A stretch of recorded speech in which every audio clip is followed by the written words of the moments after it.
No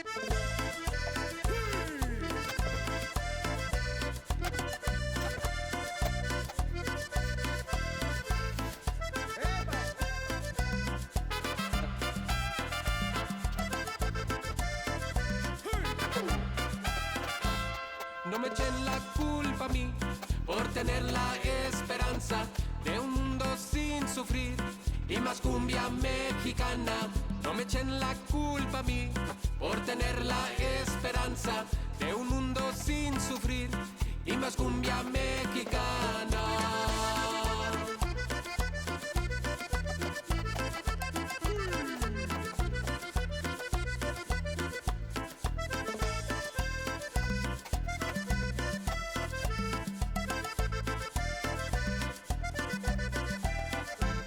No me echen la culpa a mí por tener la esperanza de un mundo sin sufrir y más cumbia mexicana.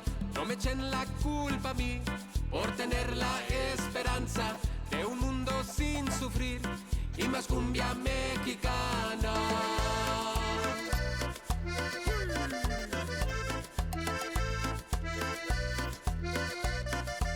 Mis abuelos en Juárez fueron braceros.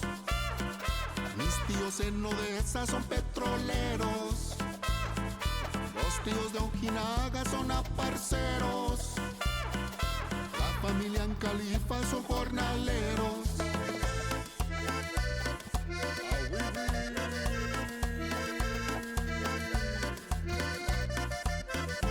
Cántalo bien, con mucho amor. Esta es la cumbia del chambeador.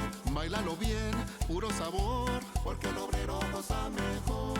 Cántalo bien, con mucho amor. Esta es la cumbia del chambeador. Báilalo bien, puro sabor, porque el obrero goza mejor. Esta es la cumbia del chambeador, porque el obrero goza mejor. The first coat is dry. Now what I got to do before the second coat is I go around and scrape down any ridges or drywall boogers. No sanding after the first coat. Don't want to waste time sanding, causing a giant mess. So you just go through and we're just going to scrape any ridges off.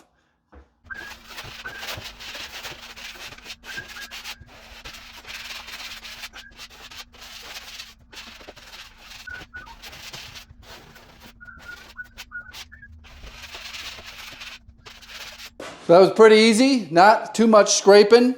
Now we're gonna mix up some mud. It's gonna be a little bit thicker than the mud that I use to bed the tape.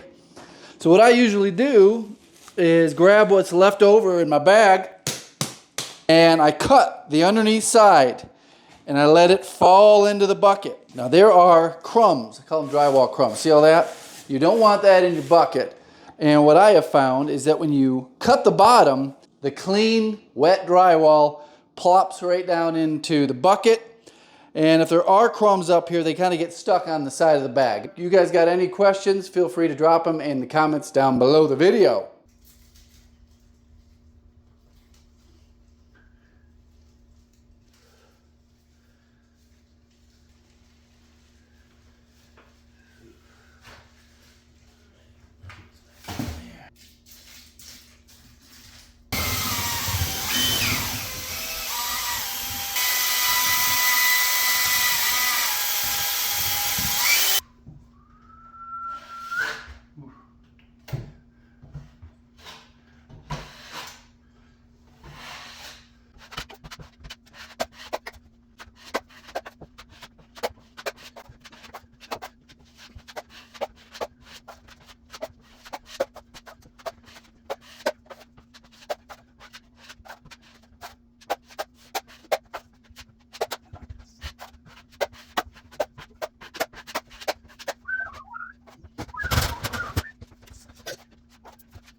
Just finished up my mudding. Took it a little further than necessary, especially down there. I had to actually stop myself. This whole area is getting texture. Some of it's going to be completely covered up by built-in cabinetry.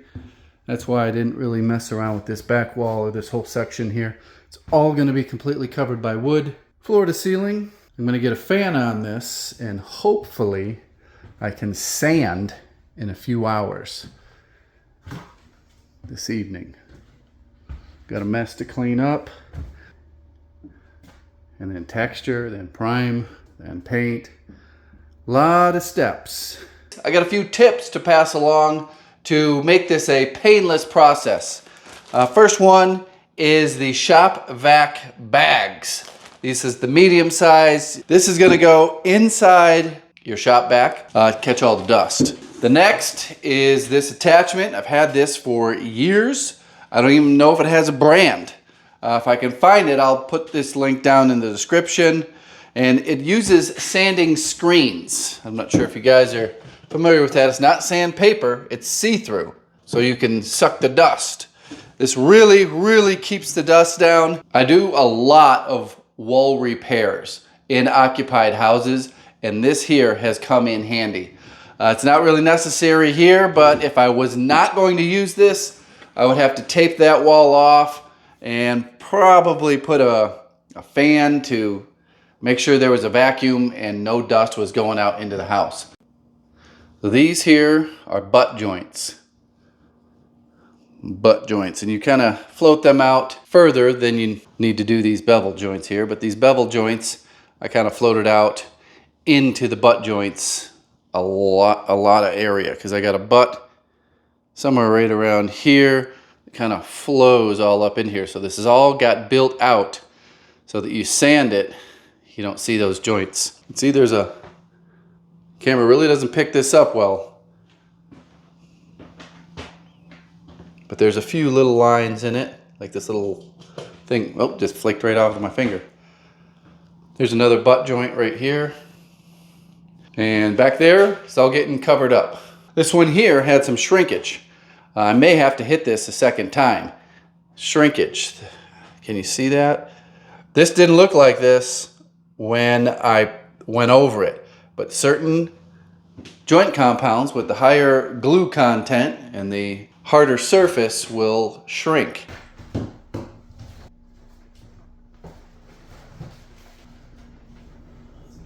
So if it's been a while since you've had your dust mask on, pull it back. Check all around for bugs or spiders. I even blow this all out with my air compressor. Make sure I'm not going to inhale anything up in there.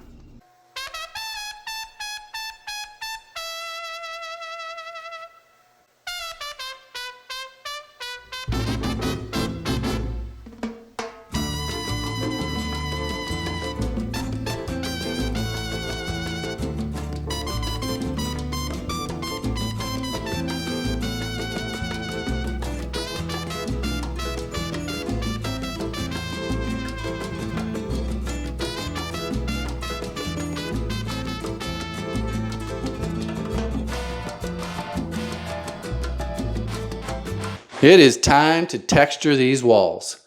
I'm going to make them look just like the other walls in the house. Unfortunately, I can't put orange peel or knockdown in a 100-year-old house.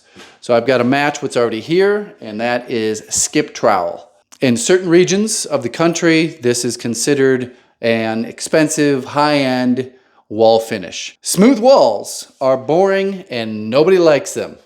I know some East Coasters, especially on the Northeast, they love to brag about their smooth level 5 plaster walls. Skip trowel, it's made with just regular joint compound mixed with a little bit of water, and it is very labor intensive. I'm going to do a little practice run to make sure I got my mixture correct on that back wall over there. That back wall is going to get 100% covered up, and once I get my rhythm back, I'll move to this side and just keep on moving. It is long, tedious, boring, so I'll make it go fast.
Texture is dry.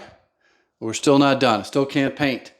I've got to go over the entire wall surface with a knife, scraping off anything that is a little too pronounced. This will even out any globs or any ridges. It's pretty easy. Just kind of give it a little slice action on it. There's a big one right there, and it just disappears.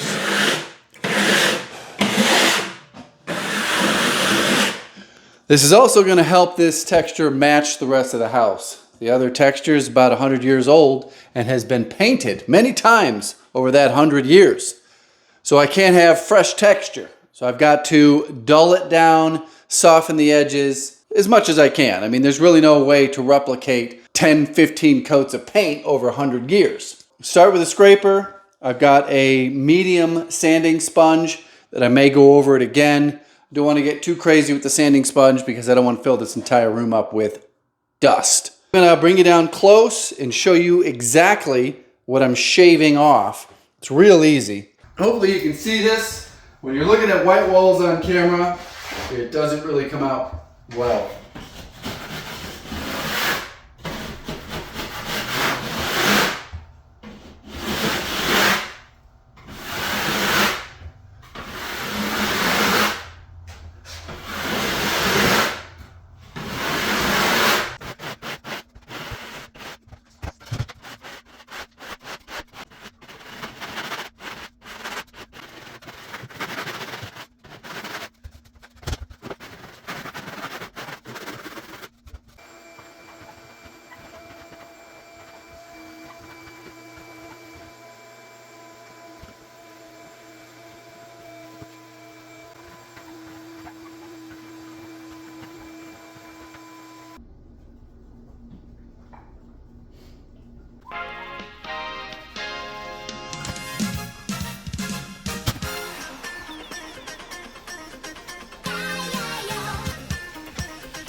This wall is one of the best skip trowel textures I've ever done. I'm trying to give you a good angle on it. It's like I said earlier, white rooms are notorious for like washing out.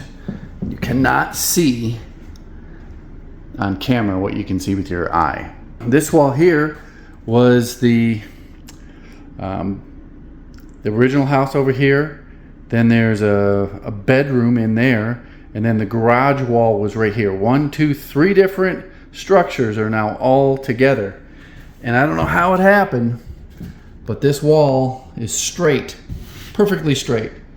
You could use any sheen of paint. There's nothing to hide. If you want to hide some things, you go with an eggshell or even a flat. Normally you would put flat on a ceiling and go eggshell on the walls to hide imperfections. But this wall is ready for semi-gloss. Next up, we got to put tile down. We're going to get color on the walls. We're going to get built-in cabinetry all back in through here. And then I've got to build some stairs. So put down in the comments, what do you think of the skip trowel texture? Is this considered a luxury feature where you live? Or have you never seen this where you live? It's only in certain parts of the United States of America. You won't see this in other areas. Oh, Jesus, tripped. Another magnificent wall here.